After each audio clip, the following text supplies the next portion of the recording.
Welcome to Fluent by Story, the place where real stories help you improve your English.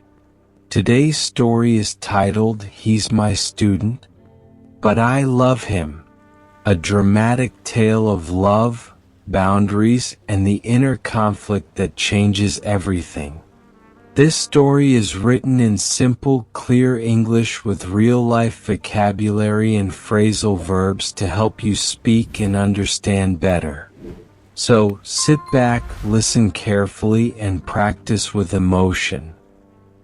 It began on a gray, wet Monday morning, the kind of day where the clouds pressed low, the streets glistened from the drizzle, and your spirit felt one step behind your body, and I, Emma Thompson, a 31-year-old English literature teacher, dragged my tote bag into Rosewood Academy, barely balancing my thermos, folders, and umbrella, feeling as though I was living the same chapter over and over again, and yet, something in the air felt slightly different that day, though I brushed the thought aside as nothing more than the weight of the semester settling in, but that illusion quickly faded when I walked into my classroom and saw him, Lucas Gray, a new transfer student, leaning casually against the window, dressed in his school blazer like it didn't quite belong to him, his hair slightly tousled, his fingers scrolling aimlessly through a worn copy of The Great Gatsby, and though I greeted him with my usual professional smile, the way his eyes lifted to meet mine sent a strange jolt through me, like a sentence you couldn't quite finish but couldn't stop reading either, and I tried to push away the flicker of recognition that I didn't actually know him, but I somehow felt like I had met his soul in another life, and I knew right then and there that this semester would test my boundaries in ways I never expected, though at the time, I had no idea just how far it would go.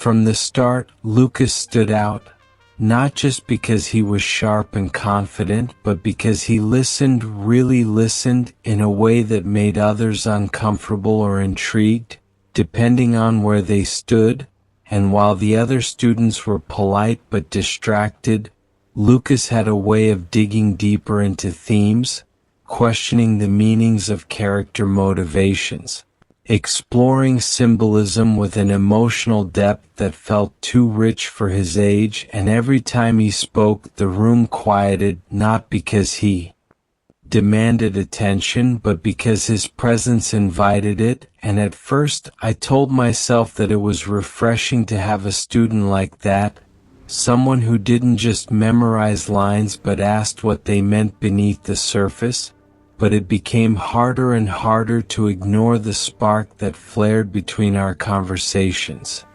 The ones that started with literature and ended with silent glances, with pauses that lingered a few seconds too long, with questions that felt both innocent and loaded at once, and, though I reminded myself constantly that I was the adult, the teacher, the one in control, I couldn't help but find my heart skipping beats when he smiled or nodded during discussions or stayed behind after class to unpack a poem's deeper meaning.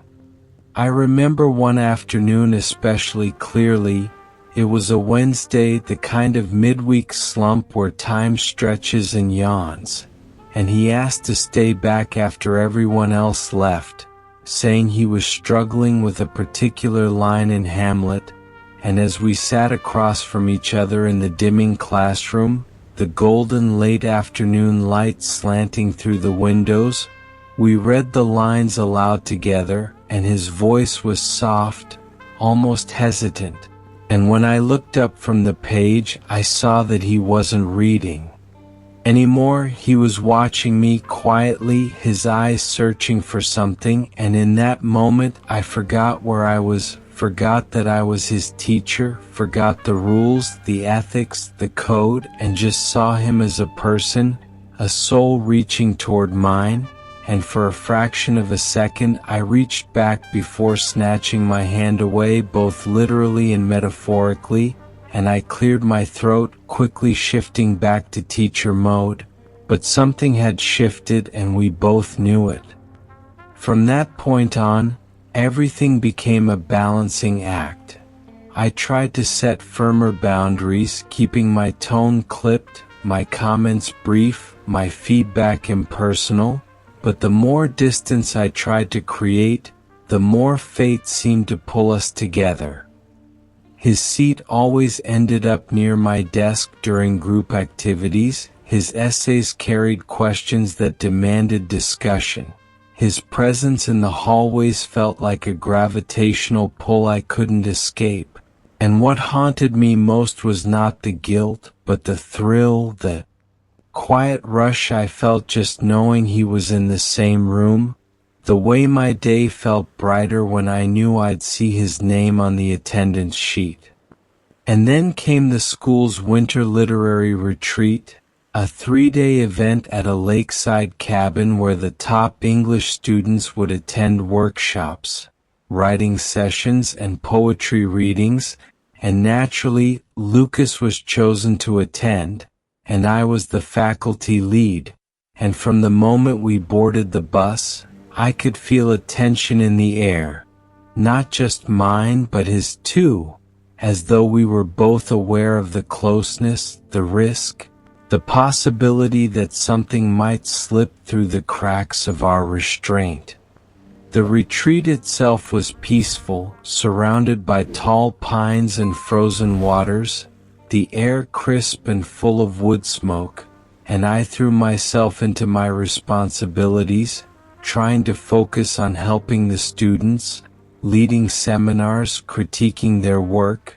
But no matter where I turned, Lucas was there, in the writing room, on the snowy trail walks, during evening fireside readings, and one night, when a snowstorm knocked out the power and the cabin glowed with only candlelight and hushed voices, I found myself standing near the back porch alone, staring into the swirling dark, when I heard his footsteps approach, slow and steady, and before I could say a word, he spoke.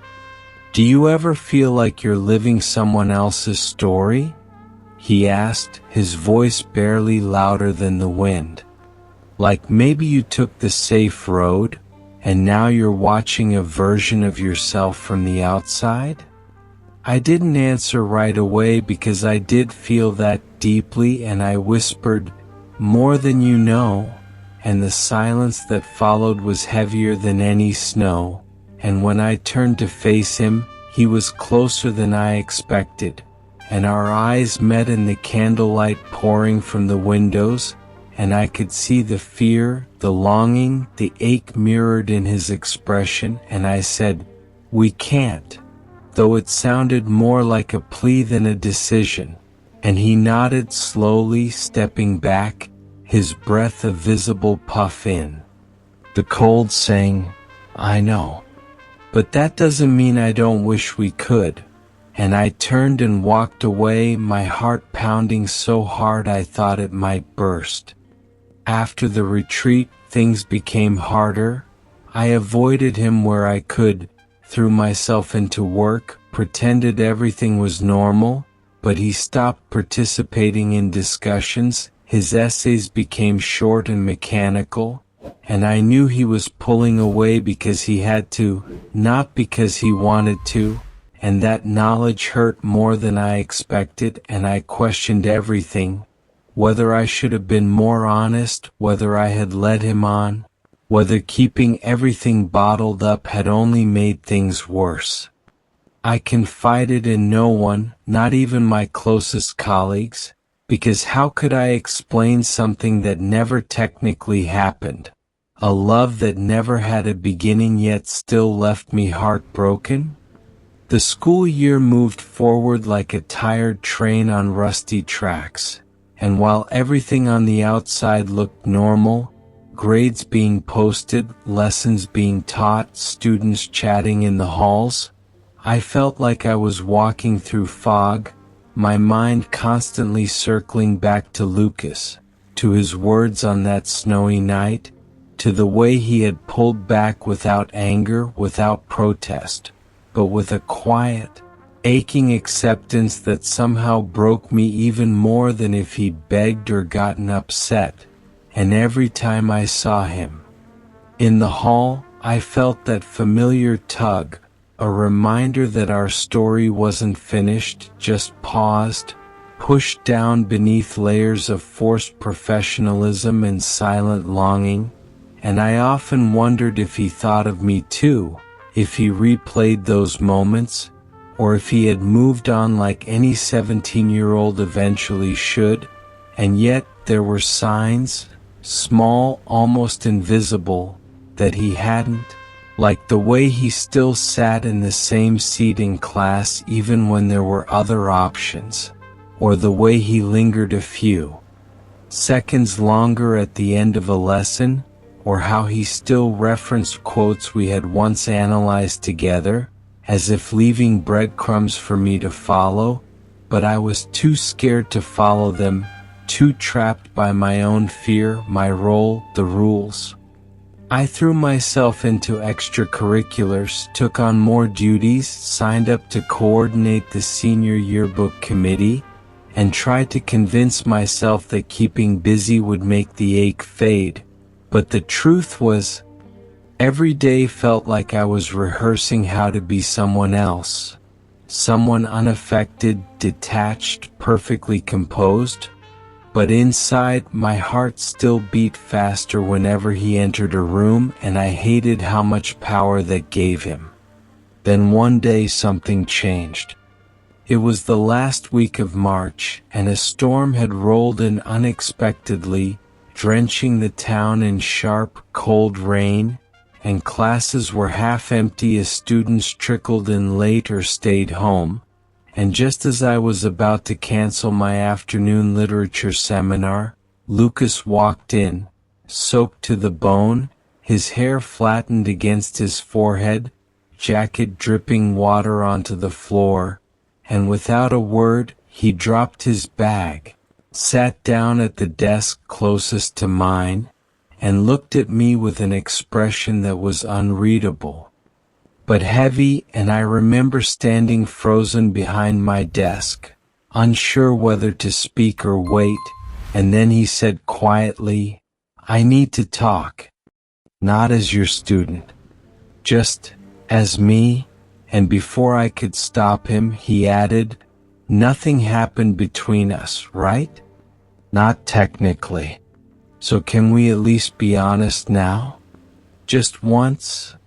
And I should have said no, should have walked away or reminded him of the professional code, but I sat down instead, and for the first time since that night in the snow, I let myself listen, really listen, to what he was feeling.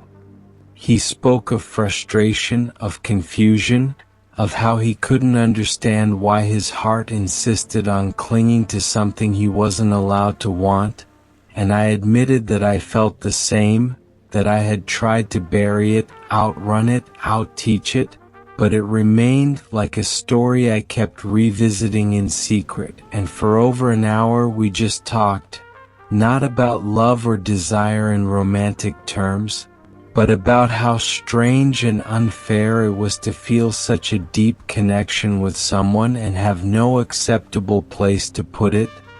And by the time the storm had passed, I knew we had crossed another line, not one the world could see, but one I could feel in my bones. From that day on, our interactions changed again, not outwardly but in energy, in presence, in the silence between words. And while we didn't touch, didn't flirt, didn't say anything inappropriate, we both knew we were walking a narrow edge, trying not to fall. The last few months of the school year were a blur of final projects, exams, and preparations for graduation, and I avoided being alone with him whenever possible, not because I didn't want to be, but because I didn't trust myself anymore. Not with the way he looked at me now, with quiet confidence, with the knowledge that the feelings weren't one-sided, and on graduation day, as students tossed their caps and families celebrated under the bright June sun, I spotted him across the lawn, surrounded by friends and laughter, and for the first time in weeks I saw something new in his smile. Peace, maybe even hope. I told myself that this was it, the end of our chapter, that he would go off to university and forget me, that whatever connection we had would fade into memory like a summer breeze, and that I would move on too. But fate had other plans.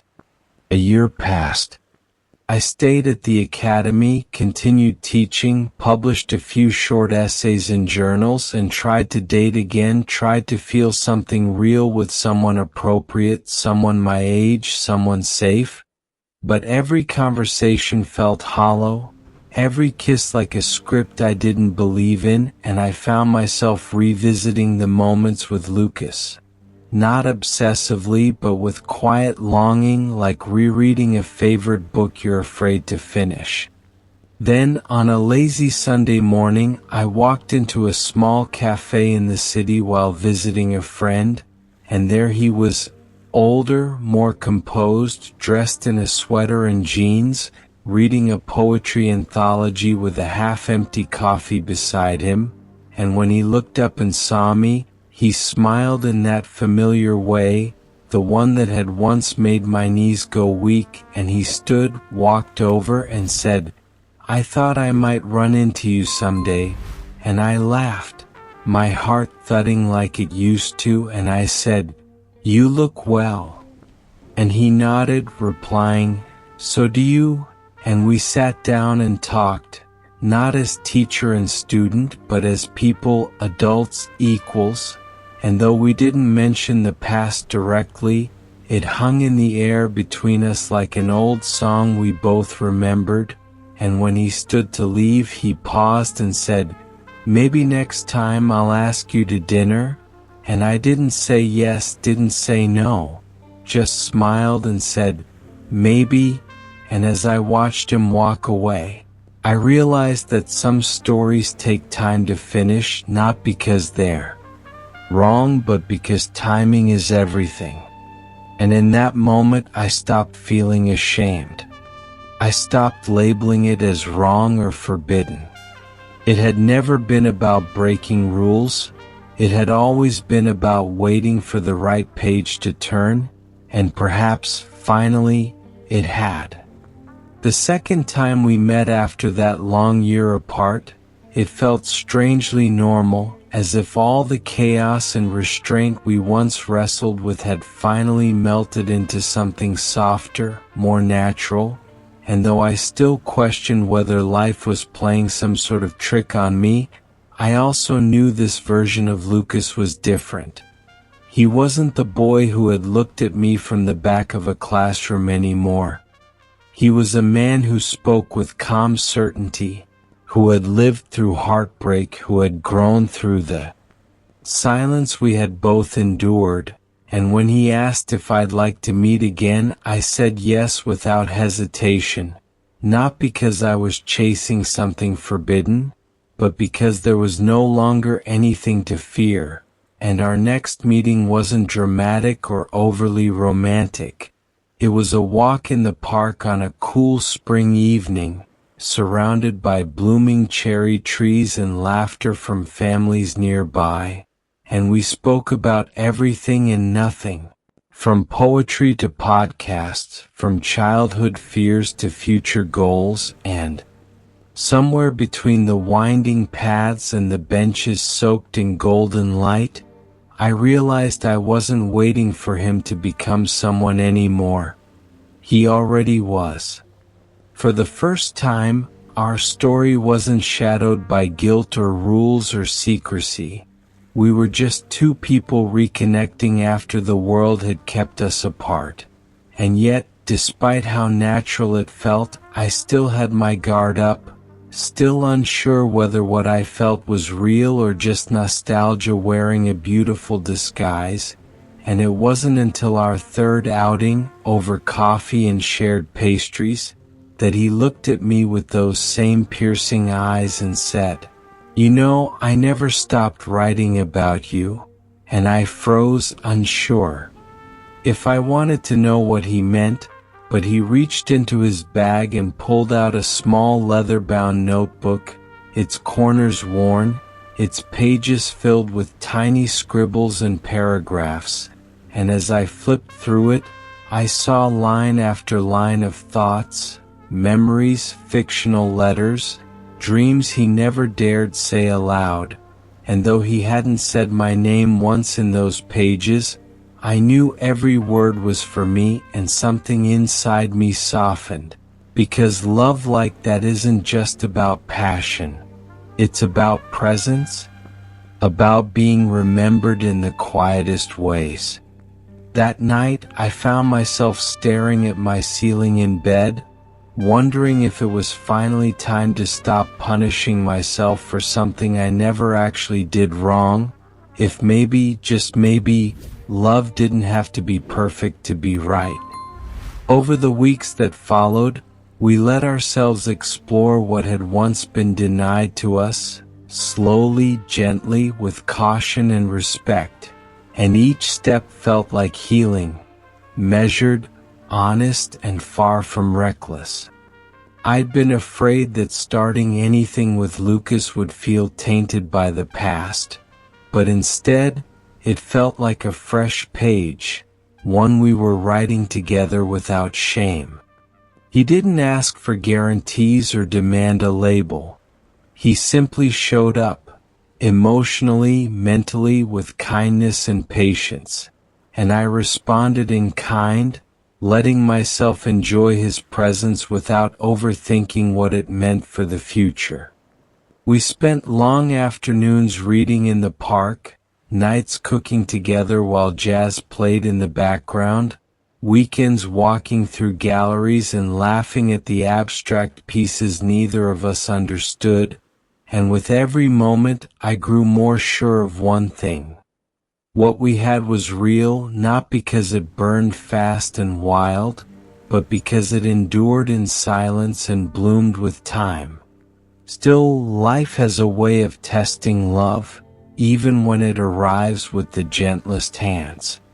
I got a call one day from a university abroad, a fellowship I had applied for years ago but long forgotten, offering me a year-long teaching position in Europe, an opportunity that could open doors for me in ways I had only dreamed of, and my heart twisted with the decision, torn between the woman I once was who had built her life around her career, and the woman I had become who had learned to love without fear.